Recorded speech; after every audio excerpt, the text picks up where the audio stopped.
you so much for coming tonight. My name is Christina Park. I am the Director of Guidance at the high school. Here with me is our counselor, Sarah McGinnis. We also have Jessica Kasha in the office. She unfortunately couldn't be here tonight, but she is one of your counselors as well. In a second, I'm going to put up our contact information. Please feel free to call, email, schedule a meeting. We've done this a million times, and many of you are new to this process, so please use us as you need to. We start off with this little cartoon because the admissions process can be somewhat of a maze. You get a lot of information. It can feel very overwhelming at the beginning. That's why we want to make sure that you're using your resources, your students are using your resources to make this a little easier for them. Get a show of hands in terms of who we have in the room. How many of you have juniors in the school? Okay, majority. Any sophomore parents? Freshmen? I have one of both. Great. So we get a range. For those of you who have juniors, just know that the counselors met with them in groups. Was that last week or 2 weeks ago? Last week. Last week. We gave them a blue folder, and we also showed them the guidance canvas page. There is a ton of resources in the guidance canvas page, so please ask your student to show you that folder. And again, ask us anything that you need to in terms of this process. Here's our contact information. Guidance counselors are split up alphabetically, so if your student has the last name A through F, they have Ms. McGinnis. If their last name is G through M, they have myself. And if they have last name N through Z, they have Ms. Kasha. Okay, so a lot of times parents come to us and ask, how can I help my son or daughter with this process? A lot of times when the parent asks their child, how can I help with this process? They're like, don't talk to me, I don't want to do it, I'm not ready.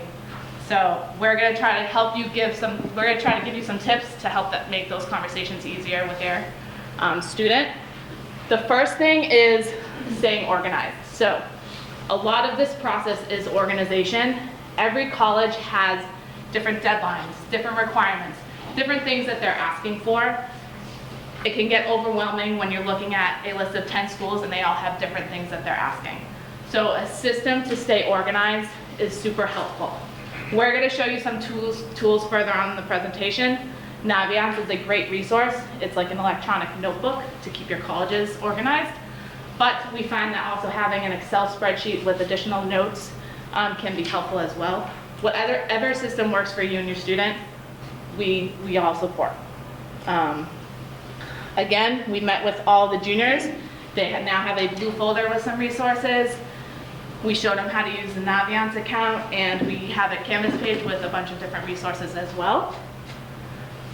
It would be helpful to look at college websites together with your student.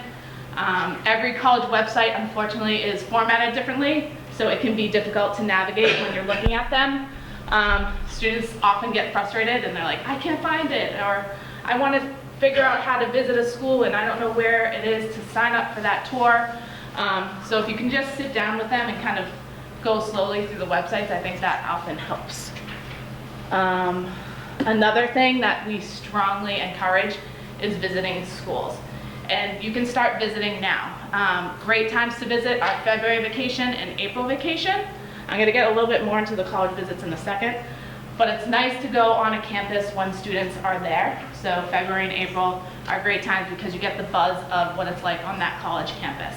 Summer, you can still obviously go. You're just not going to get that true sense of what it's like when all the students are on campus. Okay? Discussing family and personal financial implications. Obviously, this is a huge investment, so it's important to have those conversations with your student early. We are going to be doing a financial aid seminar in October of next year for those parents that are juniors, and you're going to have seniors next year. So there's a lot of information on financial aid, but it's also important to have those financial conversations with your students now. I don't think they understand the gravity of how much college is. We try to have those conversations with them. We try to have them apply to at least one state school because that is the most affordable option, but just having those conversations as a family is helpful. And then last but not least, assist your child with applications, but don't do it for them. We often find that when parents are doing the application for them, they're either missing some information that their child would have known if they'd done it themselves, or their child doesn't know the username and password, and they get frustrated when they're meeting with us and they can't log into their system. So I would have your child do most of it. If they have questions about like family information that's part of the application, absolutely help them, but don't do it for them. Okay, factors to consider when choosing a college. The first two questions I like to ask a student when I'm meeting with them, when they're like, I have no idea where to start thinking about a college, I say, first, location. Do you want to be a car ride away from home, or do you want to be a plane ride away from home? If it's a car ride, is an hour long enough? 2, 3? Try to figure out how far away from home you want to be. Another big factor is size. So can you see yourself in a lecture hall of 500 students? If so, maybe a school like UMass Amherst, which is one of the biggest state schools that we have, could be an option. If you don't see yourself in a large lecture hall, you may want to think about considering smaller schools. But it's all about knowing who you are as a student, knowing your son or daughters in terms of if they, could handle a bigger class or would need that more one-on-one instruction. Those are important conversations to have. If your son or daughter knows what they want to pursue as a career, looking at specific schools that have specific majors. If a school has housing or not. Some schools have minimal housing, UMass Boston being one of them. So just knowing if your son or daughter is interested in UMass Boston, they have limited housing. They may not always get a housing spot their first year. We always encourage students to apply early for those types of schools that have limited housing, because they'll be able to secure that housing spot easier than if they were to wait. Also, student diversity, campus culture, and missions selectivity. So those are the big things that you want to start thinking about when talking to your son or daughter about what types of school they may be interested in. On the Naviance program, we're going to show you how to do a search, and you can filter out some of these categories, and then it can populate a list based on the things that you are interested in. Again, just as a reminder, this is a very individualized process, and it's important to know that there is a college for everyone. A lot of students start their college list based on like where their friends want to go. That's not always the best fit for them, so it's important, again, to get on those campuses, see what they like, ask these important questions to help narrow down their own personalized list. Developing your list. So for the juniors, it's all about researching now. So the things that they want to research, again, are location, size, cost, all the factors that we just talked about. Average amount of schools that students research are between 10 and 20. That is not the application list. So this is just the beginning, okay? I want your son or daughter to start looking at 10 to 20 schools, and then as the year goes on and as the summer comes in the fall, we're going to cut that list down to about 5 to 8 is average amount of schools that students apply to. Using the Naviance account frequently, and College Board also has a great college search feature. Again, as I mentioned, applying to 4 to 8 schools. It's important to have a balanced list.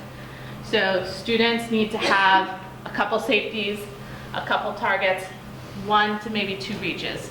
So a reach school would be, and Ms. McGinnis is going to show you this in a little bit, a school that has above your students' average GPA and average SATs. Target schools, they're at that school's averages, and safety schools, they're above that school's averages. But we're going to give you a visual of what that will look like in a couple minutes. As I mentioned, we can't emphasize enough the importance of a college visit, because that is when a student's going to be able to tell whether or not they like a school. Do they like a school that's based in the city and the hustle and bustle and being around a lot of activity, or do they prefer being kind of in the suburbs or the urban areas? So that's important. We always tell students, taste the food. You're going to be living there for 4 years. You're going to want to know if you like the food or not. Check out the dorms. Is this a type of style that you want to live in? Can you see yourself living in a dorm style that is set up? Every college has different setups in terms of their cafeterias, their dorms, their classes. So that's why it's so important to go on these college visits. You can schedule a college visit on the school's website. They either have virtual or in-person tours. There's usually a button up that says visit. Every student has 5 free college visit days that they can use as an excused absence. So all they would need to do if they were to go during the week is bring back an email confirmation if they registered for a tour, bring it to the main office, and that main office will excuse that absence for the day. So again, from junior year to May of their senior year, they have 5 days where they can go on a college tour, and that absence will be excused. This is a map in Ms. McGinnis's office, and it's just to show how many colleges we have right here in our back door.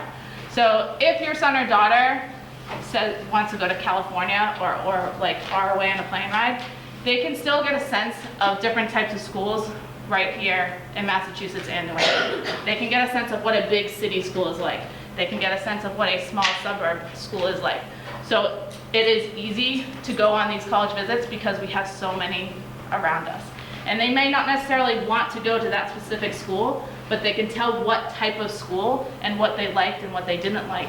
And then they can bring that information back to us, and we can help give more suggestions based on the things that they liked and didn't like for their college list.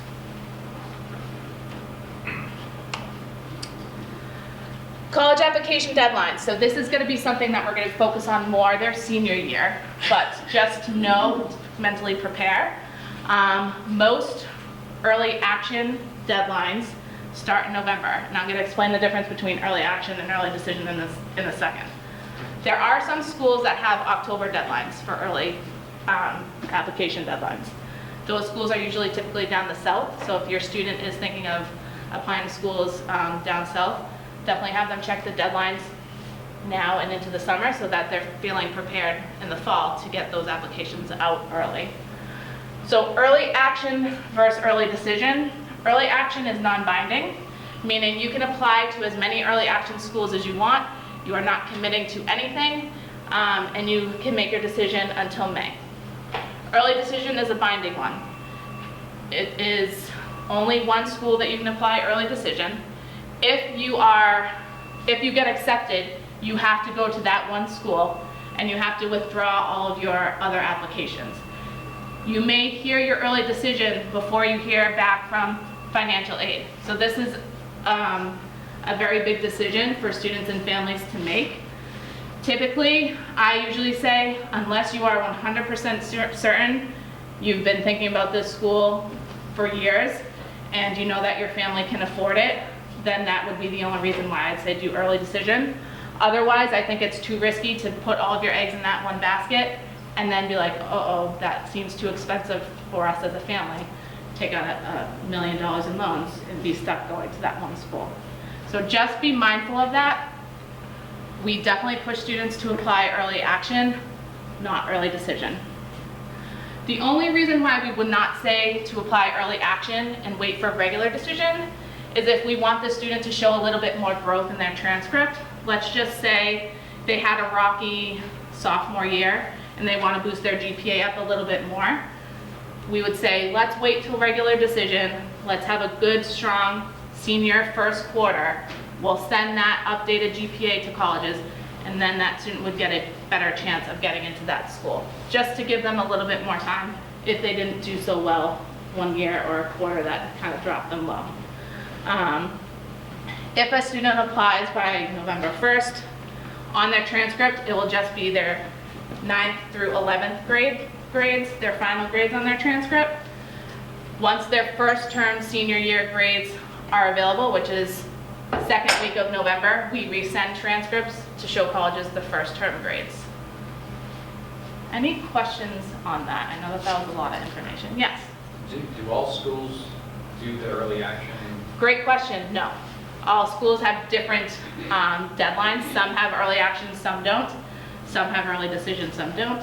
Some have just regular decision. Some have a combo. There's also another deadline title called rolling admissions. That means that there's no strict deadline, that those deadlines can go on into the summer. So just every school is kind of different. That's, in the beginning I said every school is, there's a lot of different information, every school has different requirements, different deadlines. That's when it can get so confusing, and it's so important to stay organized with this information. Other questions about deadlines? Great. Okay, admission factors. So these are the things that colleges are looking at when they're reviewing a college application. They look at GPA, class rank. It used to be more heavily weighted. Now, not so much. A lot of schools are going away from class rank. We still do report it here, but mostly the highly selective schools are going to be focusing on class rank. Rigor of your academic program, so the level of classes that you've taken. SATs or ACT scores, those are not as popular as they used to be. So a lot of schools have gone test optional since COVID.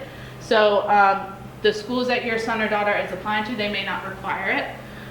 But we do say at least take it once, because we don't want you to get into the position of applying to a school in September and then you're like, oh my gosh, I should have taken my SATs, and you didn't. So at least once. I'll get more into SATs in a little bit. There's a slide on that, but just know that a lot of schools are test optional. So if you have students that are get test anxiety, don't do super well on tests, there's a lot of schools out there for them that they don't have to submit their scores to. Colleges also look at special talents, personal essay, letters of recommendation, extracurricular activities. Interview, that's kind of not as popular either, but some schools do require it. A lot of it says interview optional. If it's a student's, number one, number two choice, I'd say go for it, especially if they're really good at communicating. That would be something to consider. Questions about admissions?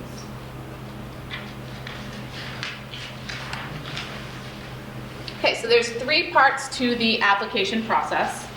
Again, this is going to be something that the students are focusing on the fall of their senior year. Guidance counselors will be meeting with them the 3rd week of school, giving them a green folder, giving them a new Canvas page with all this information in it, and we're going to walk them through the application process. So there's the application itself. There's the transcripts and letters of recommendation, which the guidance counselors are in charge of sending. And then there's the standardized test scores, meaning the ACT and the SAT, which the student would be sending. So there's 3 parts. The application includes the essay, any supplemental material, and it is completed by the student. There are 2 types of applications. There is a website called the Common App, and that subscribes to over 700 colleges and universities all over the world. Often students have a list of schools that are all Common App schools, which saves them a lot of time, because the Common App is one application. You select all the schools that you have on your list, and you just send it out. So you only have to fill it out one time. So you do not have to repeat all of your demographic information, all of your school activities. It's a really great time saver, especially if you have a list of 8 schools, all of them are Common App, you just have to fill out one application. Each school that you add will have a separate subset of questions, but they're short and easy, specific to that school. So just know that there's a Common App. If that school that your son or daughter is applying to is not affiliated with the Common App, they would just have to fill out an application on that specific school's website. Okay? We will be creating Common App accounts with your students in that 3rd week of school. So we're going to set that up with them.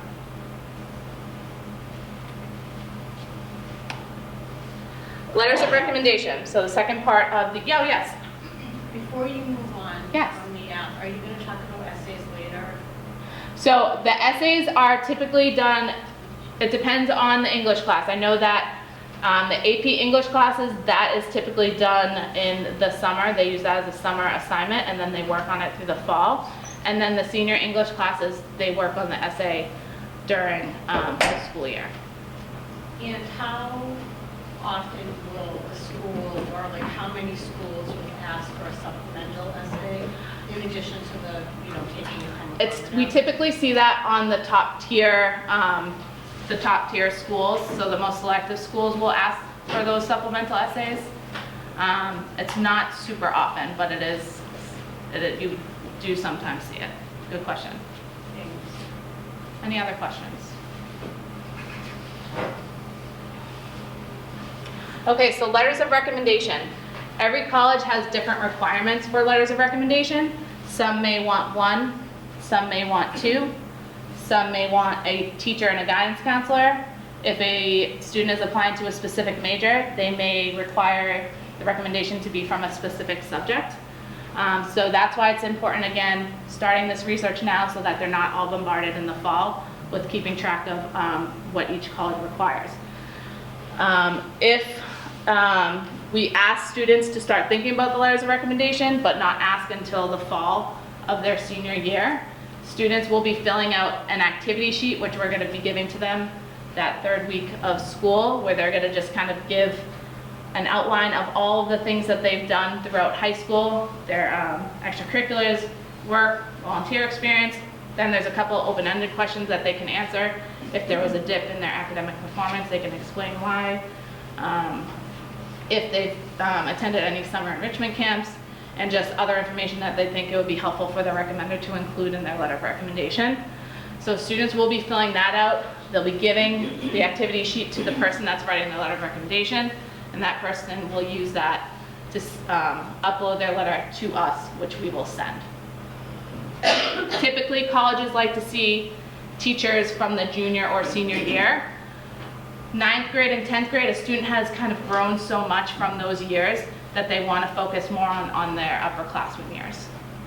Again, if your student is focused on a specific major, for example, if it's nursing, they may want to ask a science teacher. If it's computer science, we have a computer science teacher. Engineering, they may want to ask a math teacher.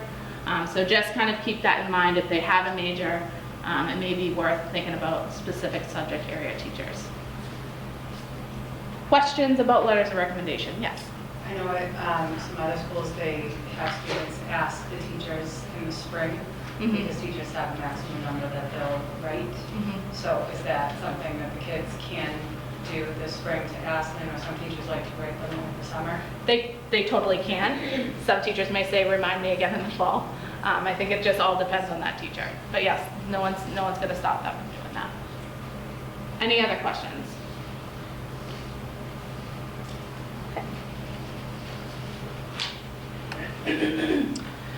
I touched briefly on standardized testing. So the SATs, students would register through the College Board website.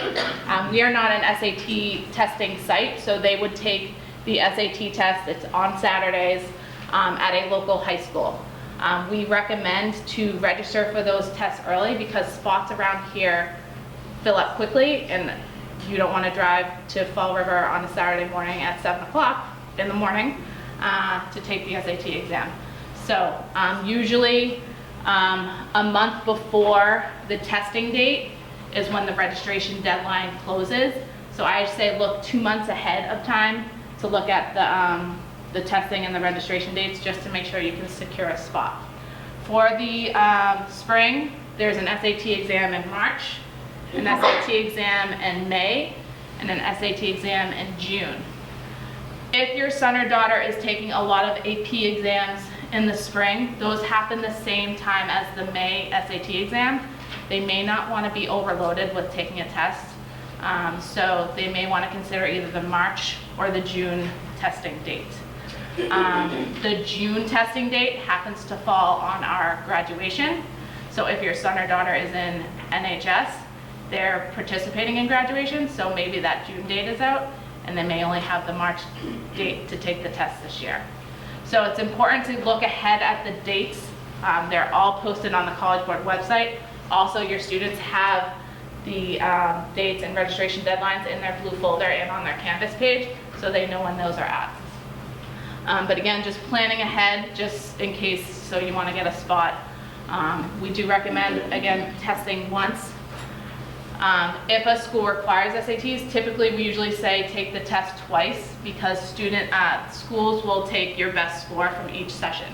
So for example, if your student took the SATs in the spring and did great on the reading but not so hot in the math, they took it again the fall of their senior year and did better on the math, they'll take their best reading, best math, combine those, and that's what they call super scoring.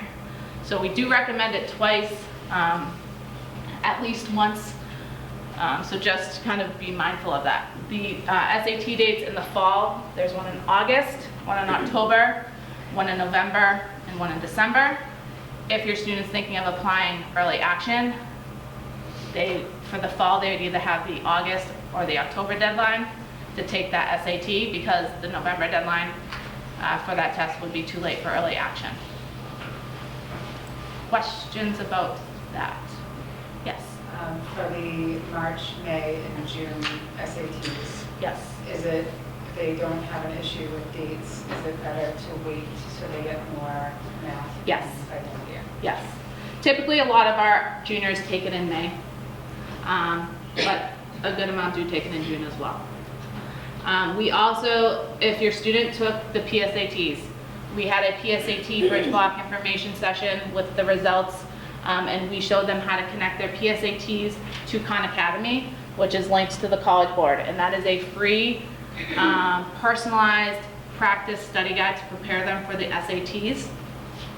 It takes how well they did on the PSATs, their strengths and weaknesses, and creates a personal study guide for them.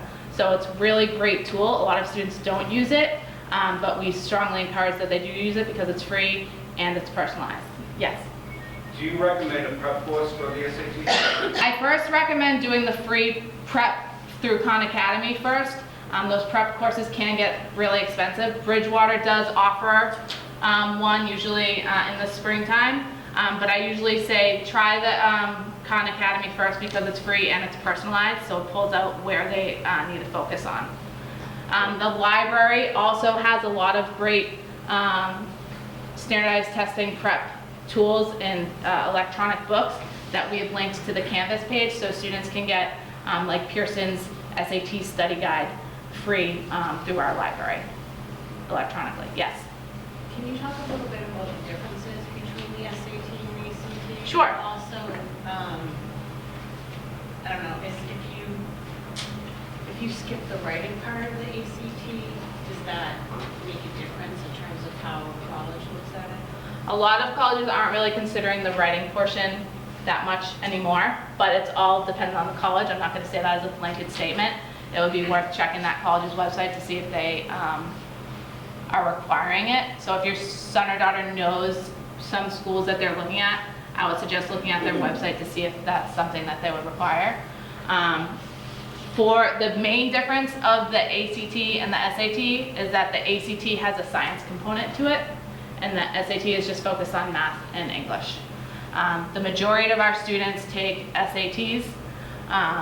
We have a number of students that take ACTs. I think you could take practice tests on each website to see like where you would score better. So it's just a matter of what your child feels more comfortable with. Same thing with the ACTs. There's the registration deadlines that happen a month before those exams. So just kind of planning ahead, looking at the registration deadlines and planning out if you're planning on taking the ACTs, excuse me.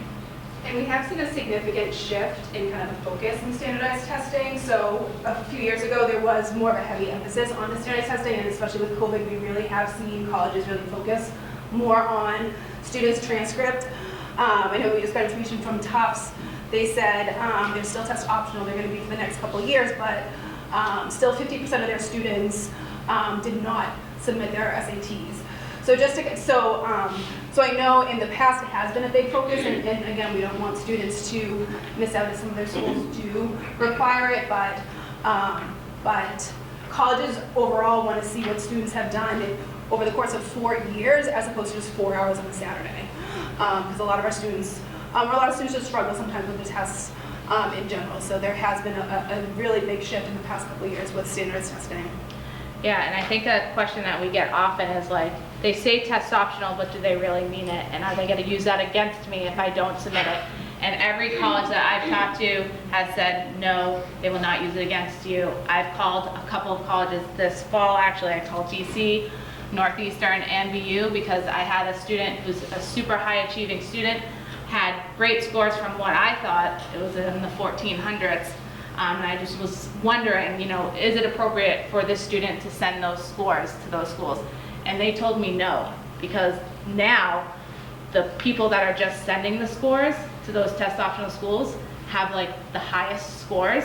So they're being compared to like students, the average score I think for Northeastern this year was a 1480. So like they would fall below what that school's average is. So it's really kind of important to see what the school's overall average is for the SAT. We can find that data for your son or daughter, and we can make those decisions and help them see like, would it make sense to send my SATs to those schools? Questions about that? Yes. Sorry. That's okay. I love the questions. Is it common for test scores to be used for merit? That's kind of school specific. We have seen test scores be used for merit. Not often though, but it has been seen. Typically merit's based on the GPA. Other questions? And just as an FYI, the subject test, which used to be a thing, is no longer a thing. They're no longer required at schools. I kind of explained what SAT optional means. Again, there is a lot of schools that have test optional policy. There is a website called thefairtest.org. It is a huge database of all schools that are test optional. We have that link on our Canvas page for students to look at. So again, if your student is one of those students that gets a lot of anxiety or doesn't do well on tests, we often show them this. I feel like it takes a little bit of the pressure and anxiety off them to know that, oh, okay, I do not necessarily have to do well because there's a long list of schools that will not require it or look at my SATs. Okay. Oh, ah. Okay. Just a quick note on student athletes.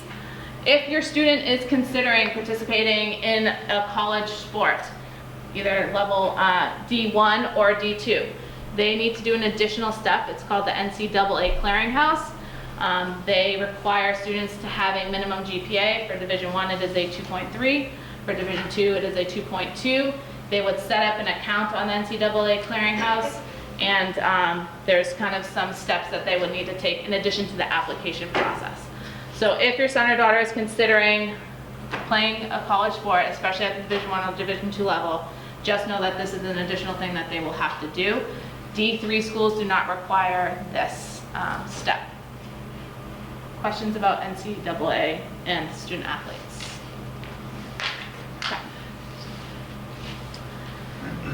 Okay, now on to the fun part of the presentation.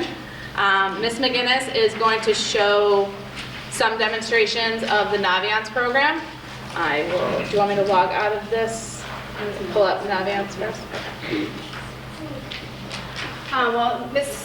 Park logs on to Naviance. So Naviance is a web-based program that we have. We did work with students last year to do some personality career exploration. Students can still utilize that portion of Naviance, but also obviously has the college component, which we're really focusing on now. And as Ms. Park mentioned, we use Naviance to send students' documents electronically to the colleges. So we send, what we do is we send students' transcript, our school profile, and their letters of recommendation. So this is Abby Abington. So when students log in, this is the main page. As I mentioned, there's a career tab, a college plan, a college tab. What we're going to focus right now is college that I'm thinking about. This is what we refer to as kind of your electronic notebook, keeping track of some of these, some of the schools that your son or daughter is thinking of, and just getting them all in one place. So we have already added some schools here. So this is a list of schools that we have compiled that we've added, where It says CA, this means that Curry College is a Common App school. So you can see the majority of these schools are Common App schools. Salem State is not a Common App school, but we can, that means that the student have to apply to Salem State directly on their website and fill out their application. So this, again, it's a great way to keep schools organized. And then once you start visiting, and if your son or daughter doesn't like a school, we just say just delete it. You know, we often help students expand their list or start their list. And I always say, like, you're not going to hurt my feelings if you don't like any of these schools. This is just to help get students started. If we were to look and click on the school specifically, it gives you an overview. So it gives a lot of useful information. Also, you can double check the studies and double check the majors.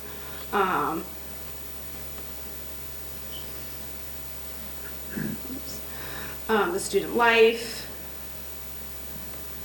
of Sacred Heart, what students, you can also see deadlines, what the application fee is, student. It's important to note that this is Abington High School data. So far this year, we've had 2 students apply to Sacred Heart. Last year, we had 8 students apply. You can see in 2001 or 2021, we had 5 students accepted. So this is just, again, Abington High School data. And you can see with this scattergram that where this blue circle is, we would consider this school for this student to be more of a reach school because their average GPA and their SAT scores are a little bit below what our average data is. When you're adding lists right now, you may not have a blue circle because students don't have SAT data in there, but you can generally see what the average GPA is, but don't panic if you don't see a blue circle when you're looking at these scattergrams. So this is a school that we have a few students apply to, but we can go back, again, go back to colleges I'm thinking about. You can also click Compare Me. So with this list, based on the student's GPA, some of these schools are a little bit more of a reach. We can also... But I think if, not to interrupt, but if you were to kind of look at the actual number, I'm just going to stand over here for a second. This student has a 2.8. The Curry College GPA is a 2.87. They're not too far off. I know you see that big red X there. I wouldn't get discouraged by that because they're so close. So the scattergram is going to give you a more clearer picture of if that school is a safety, target, or reach. If you can click on a scattergram, Ms. McGinnis, I'm just going to explain something. So looking at Curry College, this horizontal line right here, this is the average GPA for Curry, and this is the average SAT line for Curry. All of the green check marks are students from Abington who have applied and were accepted. So you see, outside the box, obviously there's a ton because that is a safety school for those students. Inside the box, you still see students got in. So like gives students hope when their GPA is a little lower. We pull up the scattergram and say, listen, students with a lower GPA still got in here. You just got to kind of make sure that like when you're looking at schools, if you're surrounded by a lot of red X's, that would look more of a reach school for you. So these students down here did not get in because they were significantly below that average GPA and average SAT. These purple dots are waitlisted, so it just gives a student a clearer picture of where they would fall for a particular school. Some schools don't have a graph because a lot of our students haven't applied there, so we don't have the data to show it. So like a lot of our students don't go to school out west, so we're not going to have a lot of data on schools in California. But definitely the schools around here in New England, and we're getting a lot more students who apply down south. We do have the data, so it's really important when developing that list is to look at that scattering plot. How far does that data go back? I believe that's a good question. I think it's 5 years. Yeah. Yes, 2018.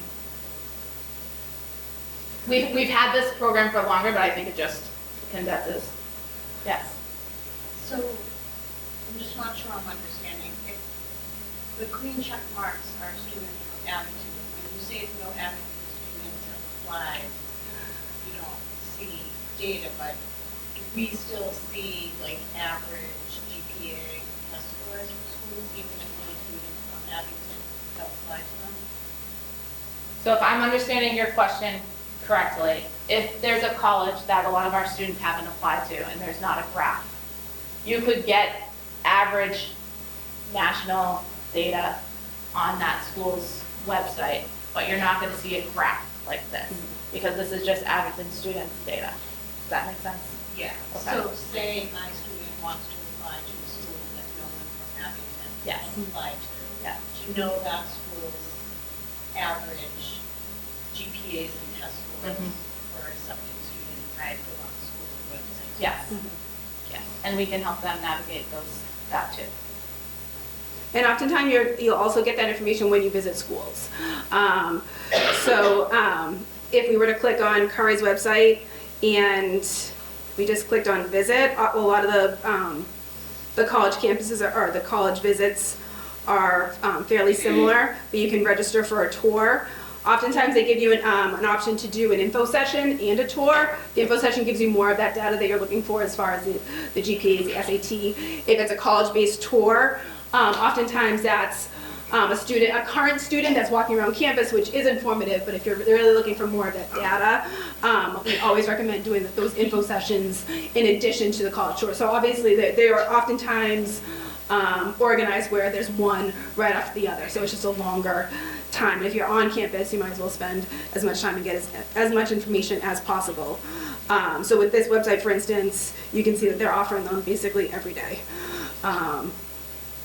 So this is just, again, a lot of the colleges are very similar to it's just a few clicks to register and you get an email.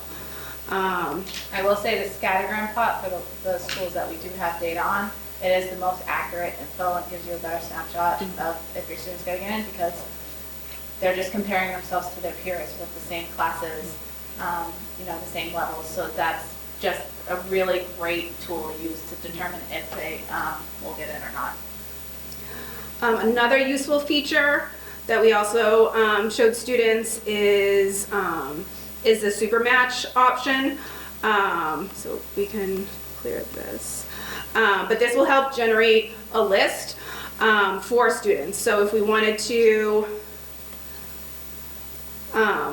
look at schools in Northeast, we can delete some of the states if we didn't want to apply to or attend schools in specific states. You can also highlight the type of setting that you'd want your school to be in. Let's do.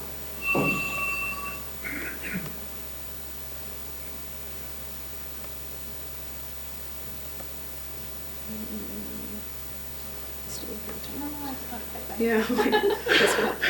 It's optional today. Again, the student's GPA is around a 2.8. You can also choose if you wanted specific organizations or Greek life, ROTC, level of diversity. We always recommend that students only pick a few characteristics that they're interested in just to get their list started, and then if the list is so big, they can help narrow it down. And then if they wanted a medium to very small size school with these few criteria, right now there's 10 schools that offer accounting. So you can see here just the list of schools based on this criteria. If we were to get rid of the size school, then that brings us up to 14 schools. So especially with a very specific major like nursing, computer science, or this will help generate a list because not every school has a nursing program. Again, you can go directly on the school. It gives you that overview of the college, and you can look to see and just get more information on that specific school. So you can do as many searches as you want. You can also save it. But it is, we do find this to be very helpful. Any questions with Navans? Again, it's a web-based program. All of your students do have access to it. It should be their school email and their password. If they forget it for whatever reason, we can always reset it, but we did recommend that they use their school email and their school password. Again, this is just under the colleges that I'm thinking about. And again, this is going to be a fluid list, so it may be very large, and then as you start doing research, start eliminating some of these schools and adding to them as you throughout this process. Also just scattergrams, and this is of Bridgewater State. A lot of our students apply to Bridgewater State. So this is, you can see that data. Just an overview of the junior expectation. This process, we know, can be very overwhelming and daunting. If you really just focus from now and throughout the summer of researching, it becomes a little bit more manageable. And again, your child starts to identify what they like and what they don't like in a school. If students are still doing the majority of their research in the fall and applying to school, it gets to be very overwhelming. November 1st, comes very quickly. So if you can, and I know at times, in the middle of the winter, our students are very reluctant to start this process. We're nerds, we love this process.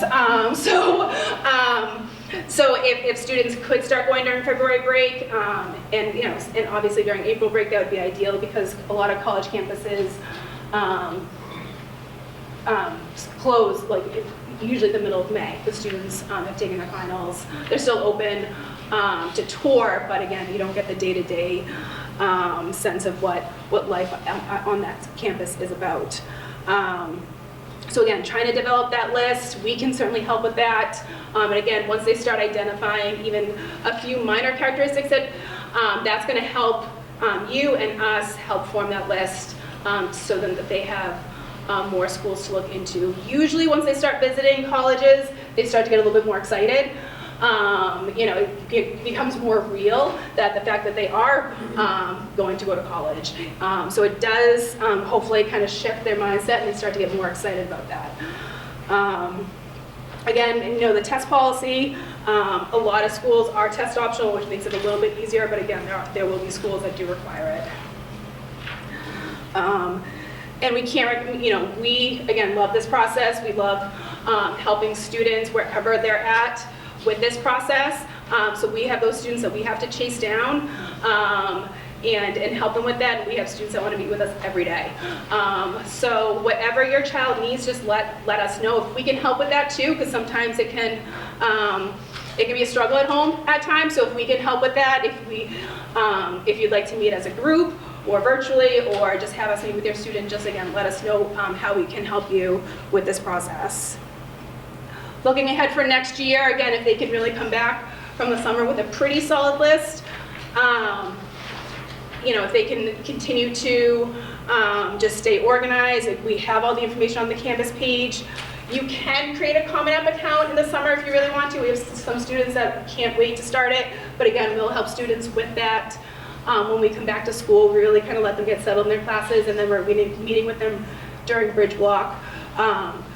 We often, once a week, have we started this room to do application help. So oftentimes, we'll have a bunch of students here, and we'll just help. The three of us will be running around helping students fill out the application. We also have colleges coming in the fall, so this year is the first time that we started doing that. So we had UMass Boston, UMass Dartmouth, Bryant, Yes. and Viking on the fourth one, so that'll come to me. And we've also had trade schools come in. We have the Army coming in a couple weeks. We've had the Marines come in. So we are trying to give students all the options, get more information, make the best decisions. So a lot of those things happen during Bridge Block. We started a guidance newsletter this year, so if you haven't seen it, monthly we send out a guidance newsletter of all the events that we're offering. A lot of those events happen during Bridge Block. So just be mindful of that. If you see that, click on it, and you can see kind of what we're offering for your students.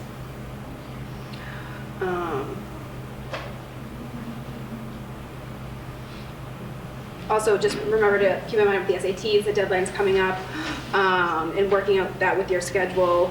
The applications will be submitted by your student, and again, we will submit student's transcript, the school profile, and letters of recommendation.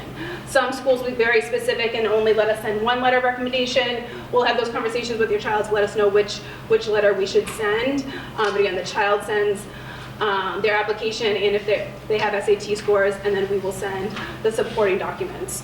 Then we will resubmit transcripts after term 1 grades, and we're in the process of submitting mid-year grades right now. So if your child at this point hasn't heard from some of their schools a year from now, we send updated transcripts with updated GPAs and mid-year averages. So some schools wait to get those to make other decisions, or if they've been deferred. And again, financial aid, we will have a financial aid night in October. A lot of schools do use FAFSA. There's also the CSS profile, which is through the College Board. So some schools will use the CSS profile. MIFA.org is also a great resource. But we recommend for students to kind of focus on the research, the applications, and then the financial aid. But it is helpful if you are able to get your FAFSA complete in the fall, because especially if your students are applying early action, because they'll get their financial aid package back sooner. So when if they get their acceptances, then they get their financial aid package either with that or very soon thereafter. So that helps make those decisions. Students have until May to determine what schools they're going to apply to. So students do have a range. So May 1st is decision day. We celebrate it. We have students show up in the college that they're attending, but students do have until May of this year to make a decision on where they're going to apply or where they're going to attend. Just an FYI on the financial aid night that we host in the fall, we typically like to do it the same night as, I believe, parent-teacher conferences.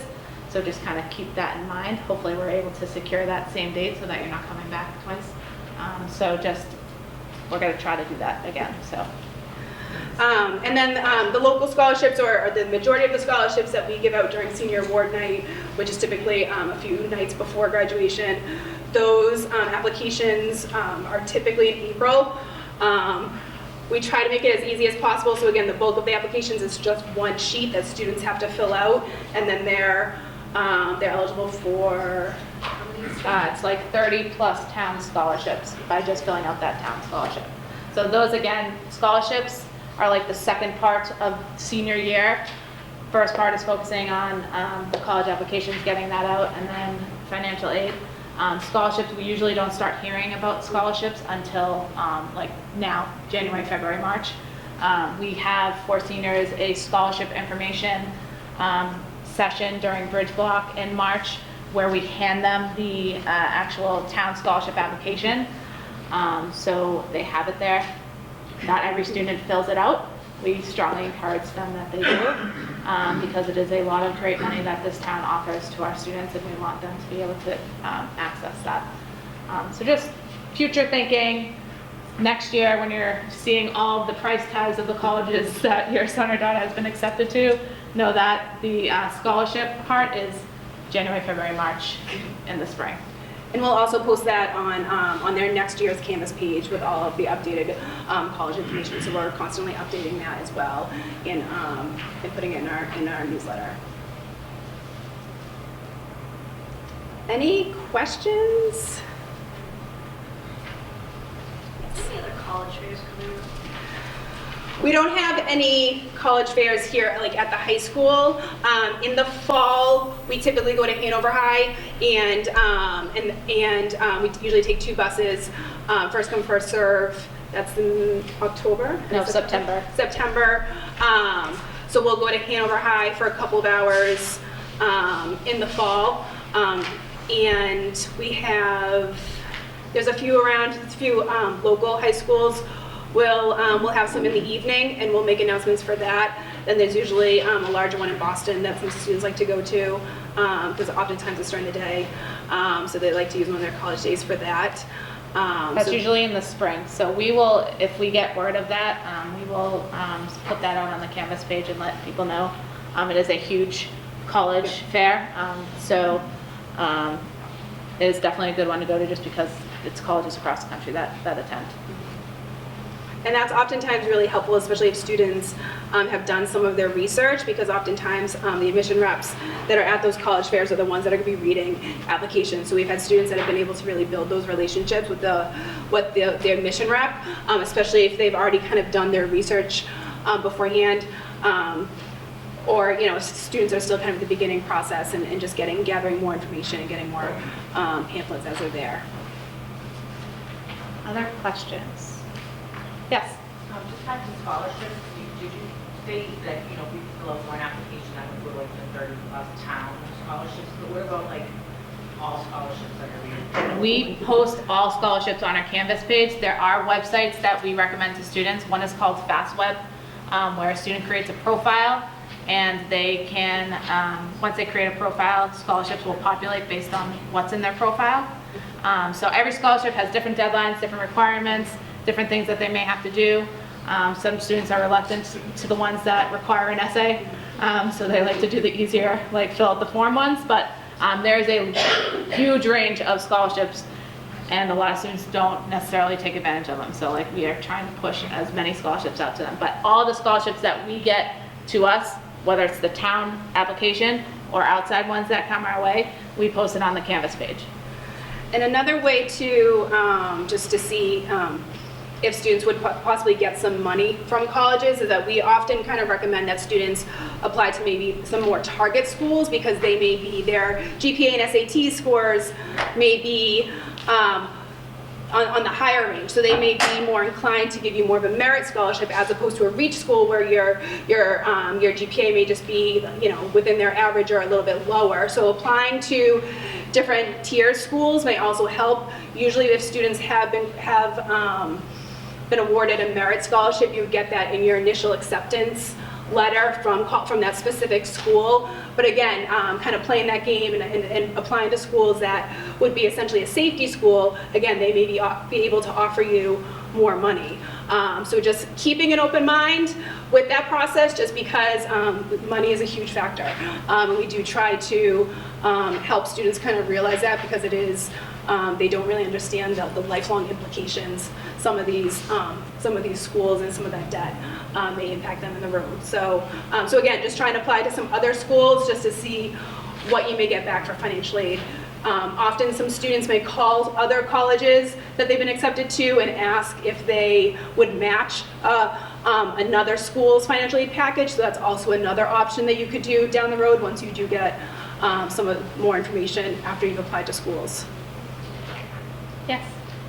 Mine is about the going on college visits, and you had mentioned for them to get the absence that they need to print the confirmation. Yes.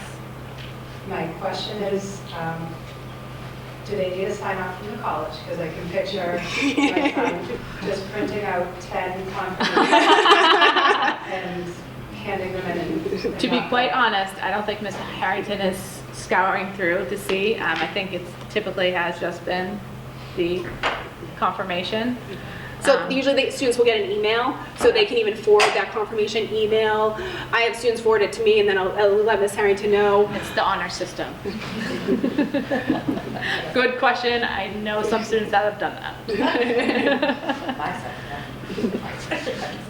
Other questions? Yes.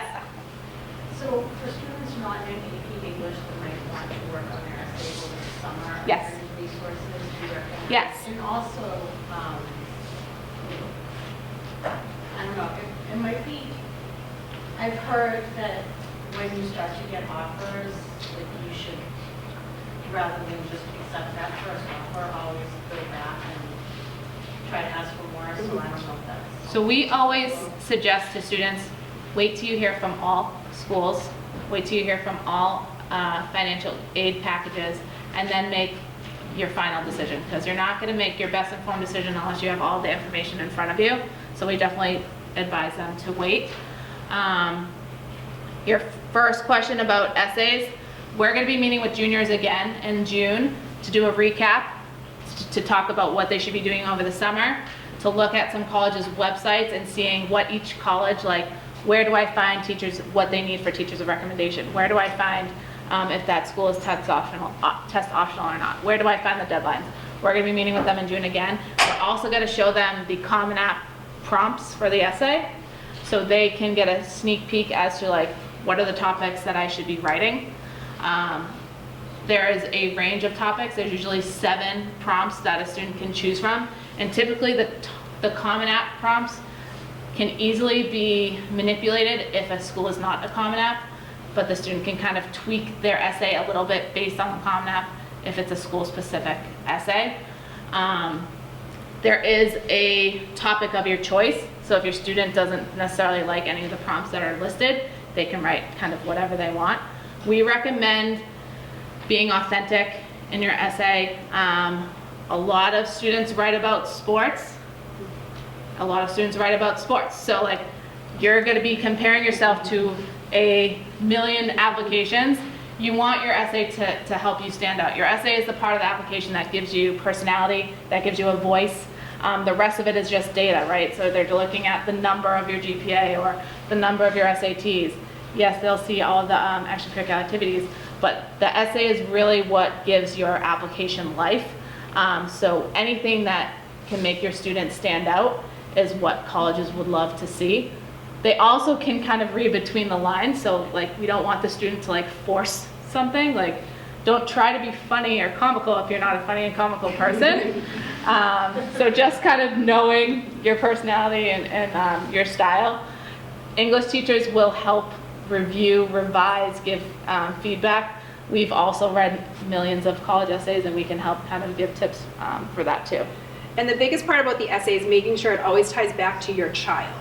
You know, they may write about sports or a grandparent or something, and they may know a lot about their grandparent, but again, making sure it always ties back to them, what they've learned, how it's impacted them, because they want to learn more about you. So just having that lens and just sharing more of yourself to colleges is really what the essay is primarily all about. Is just making sure that you are sharing more about yourself as opposed to a story or a person, because this application is about them.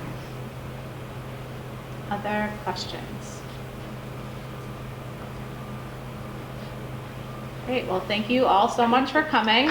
If you could please fill out the evaluation form. Again, we take your feedback seriously, and we will use it to do better in our next year's presentation. So thank you again.